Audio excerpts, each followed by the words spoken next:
everybody. I'm actually venturing out of the motel. My stomach is still rumbly, but it's not as bad as it was. We are going to see what we can get down at the Circle K DQ building, and it's about noon. Weather isn't too bad. There are other hikers here, and as motels go, this is not a bad one. People are nice, and it's pretty clean. So I really haven't eaten much today, so hopefully if I eat, I'll feel better. Hey there. Well, I am getting a little better. I'm not 100%, so I haven't had an appetite today. I did eat a little bit. Things are kind of going through me still in a weird way. Enough about that. I thought I'd talk about different places to stay on trail. So the first one I want to cover is tenting, and tenting in like a stealth site.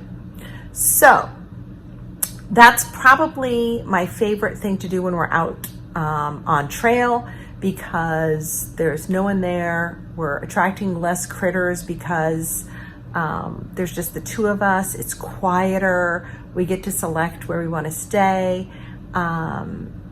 And it's really peaceful. So tenting in a stealth site is my favorite thing to do when on trail. The second thing is a shelter.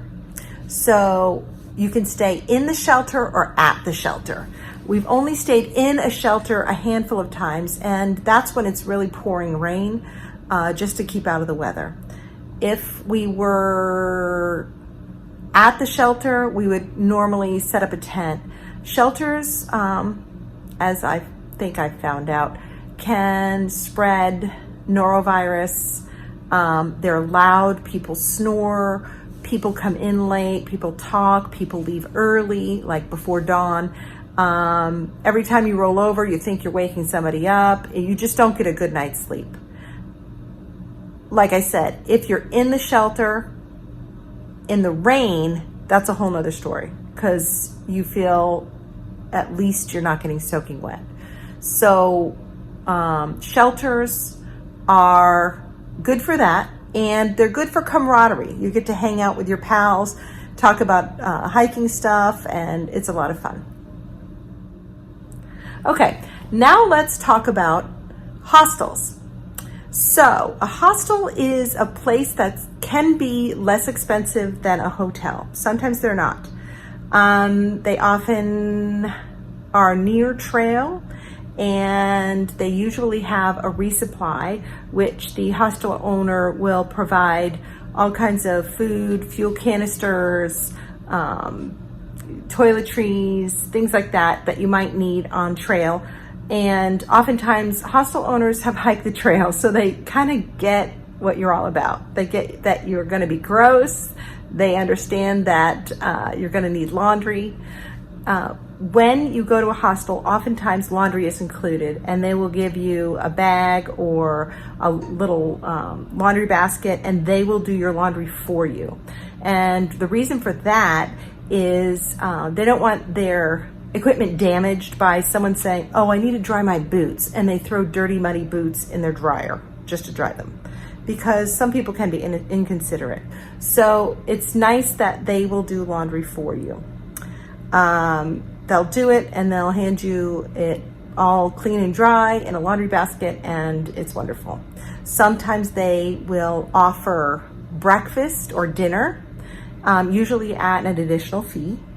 And they have what's called either a bunk room or a bunk house, where a lot of people are sleeping in the same room, sometimes in bunk beds, sometimes beds line up next to each other. Now that is my least favorite place to be, is a bunk room.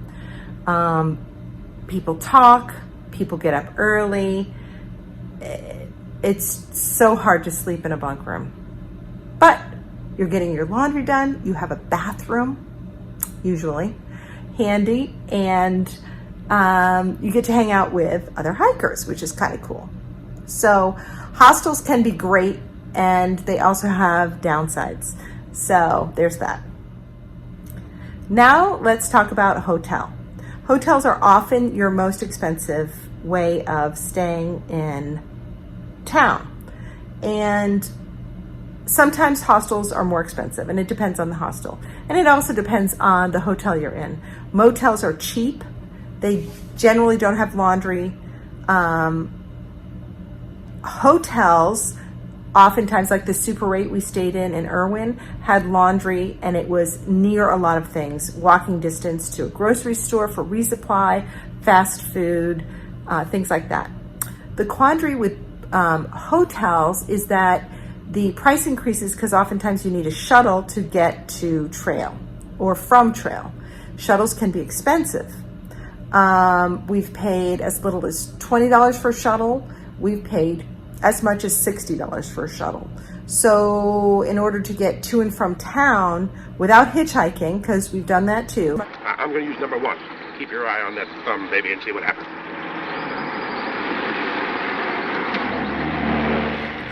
Which in trail towns is very acceptable, and trail town people understand that hikers just are looking for a ride. They're not skeevy people. So if you are using a shuttle, oftentimes it's expensive, but a hotel is very private. You have a bathroom, your own bathroom, which is awesome. And like I said, oftentimes they have a laundry room or something like that, and it's usually can be near your resupply. So there are good things and bad things about all of the ways to stay on trail, and I hope that helps.